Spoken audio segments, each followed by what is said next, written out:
The United States provides consistent diplomatic backing, for example, in the UN Security Council, vetoing resolutions that might be critical of Israel. What is this special relationship exactly? These are policies that will benefit the State of Israel. How was the book received by those you deem members of the Israel lobby, and was it sharper than you expected? We didn't question anyone's loyalty or patriotism, and neither did any of these other people. Is there an anti-Muslim agenda? Their main purpose is to try and maintain a very close, special relationship between the United States and Israel. So to take lobbying in general, Right. This is just one instance in which a lobby is wooing people in government through various ways to push an agenda. Right. There are many other lobbies. There's the energy lobby, there's the auto lobby, there's all kinds of lobbies, but somehow this lobbying system is pushing America, it seems, in a direction that may not be in America's interests, and not just politically, economically, financially. In your mind, taking into account the research you've done, is lobbying idea just wrong? Well, it's the way the American system of government works. So it would have to completely transform the nature of our political system to eliminate this kind of lobbying by various interest groups. I do think that the Israel lobby is one of the most powerful and influential, and there have been surveys done of congressmen and people who work on Capitol Hill suggest it's the second or third most powerful lobby operating. Right. And that's partly because they're very good at going and persuading congressmen. It's partly because people who are sympathetic to Israel give a lot of money to politicians, make large campaign contributions.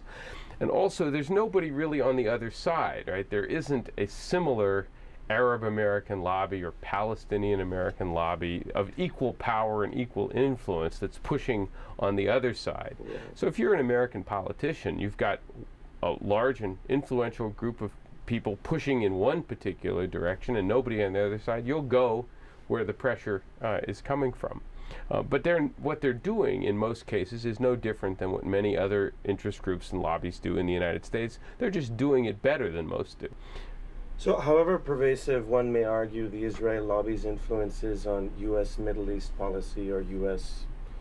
Iran policy, when we talk to Pakistani Americans here, they admire the way in which the Israel lobby has operated and ingrained itself in the American fabric.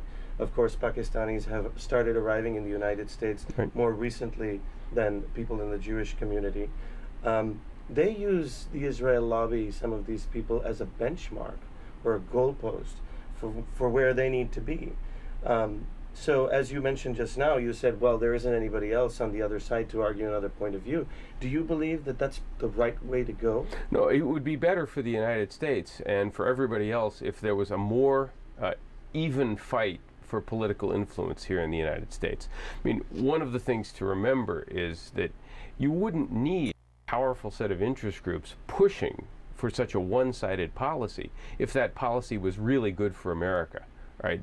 Politicians would see that it was in the national interest and they would naturally support it. The fact is that unconditional support for Israel isn't good for the United States any longer, if it ever was. It's probably not even good for Israel. And therefore you need sort of powerful forces in the United States putting a lot of pressure on politicians, or they won't go along with that.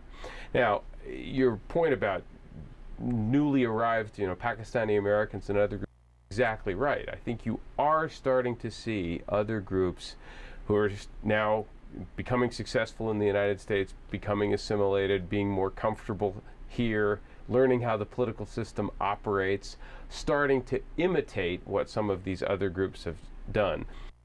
My only point is they have a long way to go to put together the sort of influence, the networks, the skill, and the weight in American politics that will counterbalance the Israel lobby. To go back to the Israel lobby for a moment, how specifically and briefly as you can describe it, have they achieved this status in Washington?